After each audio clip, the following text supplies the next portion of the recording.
جب میں خان کا ترجمان تھا یا ان کے فیصلے آگے میڈیا کو بتاتا تھا تو اس وقت اس سے غلط فہمیاں یہ پیدا ہونے لگی کہ ہم جیل سے نکل کے فوراً میڈیا کو بتا دیتے تھے، بعد میں اس کے نتائج ایسے ہوتے تھے جو شاید نقصان دہ بھی بعض اوقات ہوتے تھے، تو پارٹی نے کہا کہ نہیں، پہلے آپ تمام چیزیں یہاں ہمیں بتائیں گے، اس کے بعد پھر اس کے بعد ہم کانٹ چانٹ کر کے ایشو کریں گے۔ بہت شکریہ برو صاحب، آپ نے جوائن کیا پروگرام میں۔ یہ بتائے گا کہ تحریک انصاف اب مزاحمت ترک کر کے مفاہمت کی جانب آ رہی ہے، آپ کیا سمجھتے ہیں کہ پھر سے جو ہے مفاہمت کی میز پر لوٹنا، حکومت کے ساتھ ڈائیلاگ کی اس میز پر واپس آنا جو کافی مہینے پہلے تحریک انصاف نے چھوڑ دی تھی، اٹھ کر وہاں سے چلی گئی تھی، یہ بہتر حکمت عملی ہے اور جو زمینی حقائق سے بالکل جو ہے وہ الائنڈ ہے؟ بہت شکریہ۔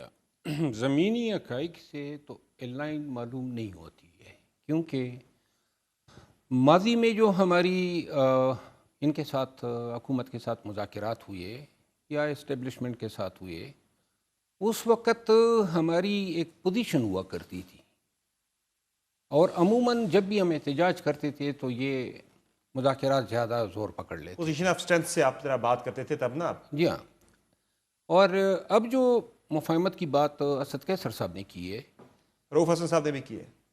رؤوف حسن صاحب کی بات کوئی اہمیت نہیں رکھتی ہے نا۔ وہ پارٹی کی سیاسی کمیٹی کے اندر گفتگو ہوئی ہے، یہ سارے ممبر ہیں اس کے، تو دیکھیے میں آپ کو عرض کروں نا، مفاہمت کے لیے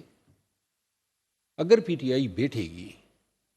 تو پی ٹی آئی کے کوئی توقعات بھی تو ہوں گے نا، تو کیا مل سکتا ہے؟ سب سے بڑا مطالبہ تو عمران خان کی رہائی ہے تحریک انصاف کا نا۔ تو کیا آپ سمجھتے ہیں کہ حکومت یا اسٹیبلشمنٹ اس موڈ میں ہیں کہ خان کو رہا کریں؟ آپ کو کیا لگتا ہے؟ دیکھیے میں یہ سمجھتا ہوں کہ برضا و خوشی یا رحم یا شفقت کے نتیجے میں تو خان کبھی رہا نہیں ہوگا، کیونکہ وہ پانی اتنا زیادہ پلوں کے نیچے بہہ گیا ہے، نقصانات اتنے زیادہ ہو گئے، اور فریقین جو ہیں وہ irreversibly جو ہیں ایک دوسرے سے دور ہو گئے ہیں، کہ اب اگر پی ٹی آئی کسی پوزیشن میں ہے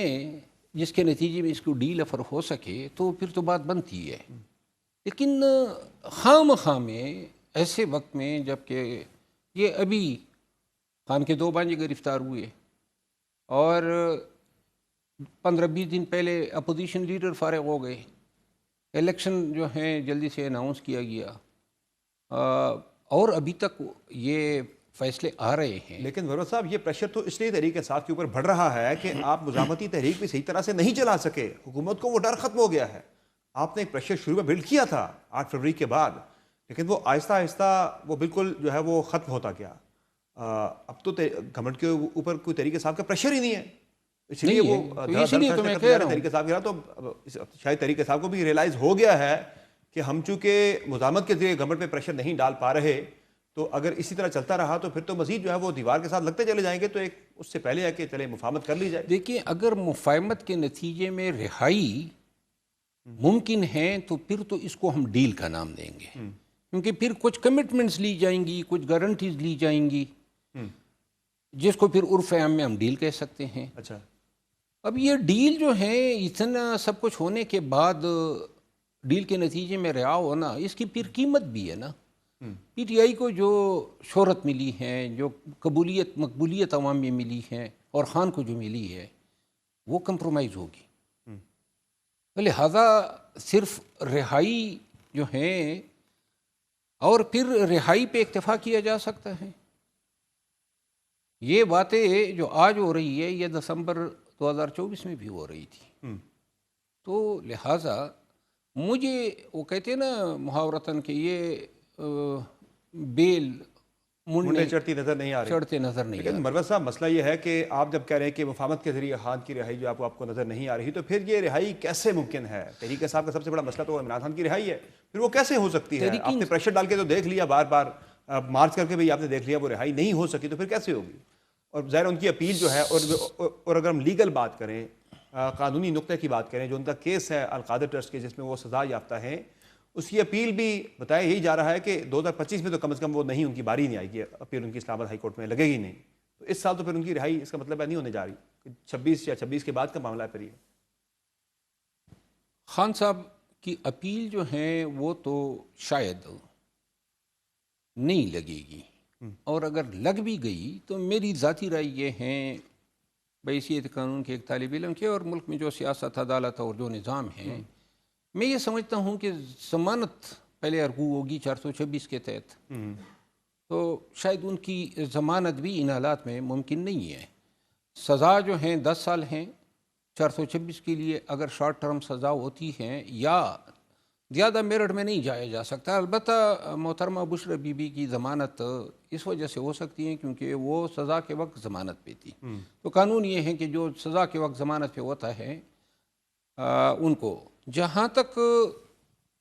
آپ نے بات کی نا پاکستان تحریک انصاف کے ساتھ، ان کو احساس نہیں تھا کہ جتنا وقت گزر رہا تھا وہ حکومت اسٹیبلشمنٹ وقت گین کرنا چاہتے تھے،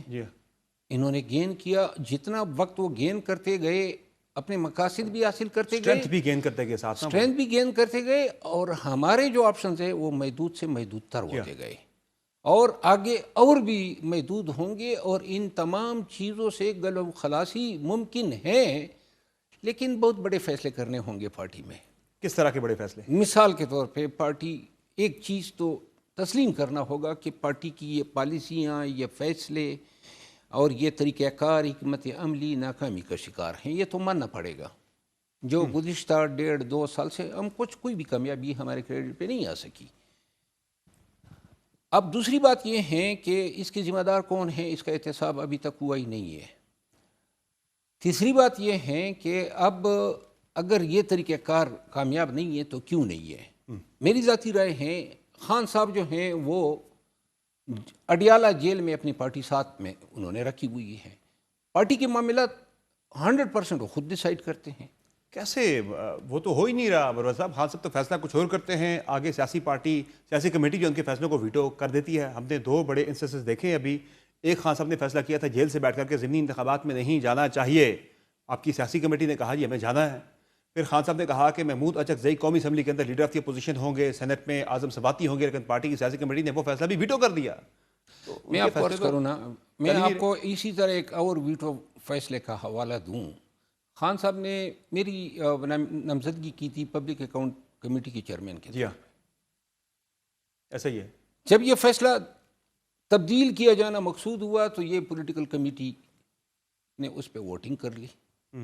ٹھیک ہے نا۔ خان صاحب جو ہیں وہ ہمیشہ قائل ہو جاتے ہیں جب ان کو قائل کرنے کی کوشش کی جاتی ہے۔ پولیٹیکل کمیٹی جو ہیں وہ بیسیکلی وہی کام کر رہی ہے کہ اگر خان صاحب کوئی فیصلہ جو ہیں وہ تبدیل کرنا چاہتے ہیں، یہ تو ہو ہی نہیں سکتا ہے کہ پولیٹیکل کمیٹی خان کے حکم کے منافی جائے، اٹس نیکسٹ ٹو امپاسبل۔ اور یہ جو فیصلے آپ بتا رہے ہیں نا، اس کی وجہ یہ ہے کہ ماضی میں جب میں خان کا ترجمان تھا یا ان کے فیصلے آگے میڈیا کو بتاتا تھا تو اس وقت اس سے غلط فہمیاں یہ پیدا ہونے لگی کہ ہم جیل سے نکل کے فوراً میڈیا کو بتا دیتے تھے، بعد میں اس کے نتائج ایسے ہوتے تھے جو شاید نقصان دہ بھی بعض اوقات ہوتے تھے، تو پارٹی نے کہا کہ نہیں، پہلے آپ تمام چیزیں یہاں ہمیں بتائیں گے، اس کے بعد ہم کانٹ چانٹ کر کے ایشو کریں گے۔ وہ چیز پھر ختم ہو گئی جب یہ جیل کے سامنے جس طرح سلسلہ شروع ہو گیا، اب اس سے پھر وہی مسائل پیدا ہو رہے ہیں۔ جس دن یہ فیصلے جو ہیں پارٹی کی لیڈرشپ یا پولیٹیکل کمیٹی کے مشاورت سے پبلک کے میڈیا کو جاری ہوں گے تو یہ چیزیں نہیں ہوں گی۔ جب سیاسی کمیٹی فیصلے کر رہی ہے، عمران خان کی نہیں چل رہی، تو وہ جو علیمہ خان نے بات کی تھی کہ وہ مائنس کر دیے گئے ہیں، تو آپ کیا سمجھتے ہیں، مائنس ہو گئے یا ابھی وہ بیان بڑا ڈیمیجنگ تھا خان کی جو اب شخصیت بنی ہے نا، پاکستان تحریک انصاف میں کون اس کو مائنس کر سکتا ہے؟ نہیں، سیاست سے نہیں، میں پارٹی کے فیصلوں سے بات کر رہا ہوں۔ پارٹی کے فیصلے جو ہیں نا، حالات شاید کچھ ایسے ہیں کہ خان اب اپنا زور نہیں دکھانا چاہتا ہے، ورنہ ان کے آگے کوئی ٹک تو نہیں سکتا ہے۔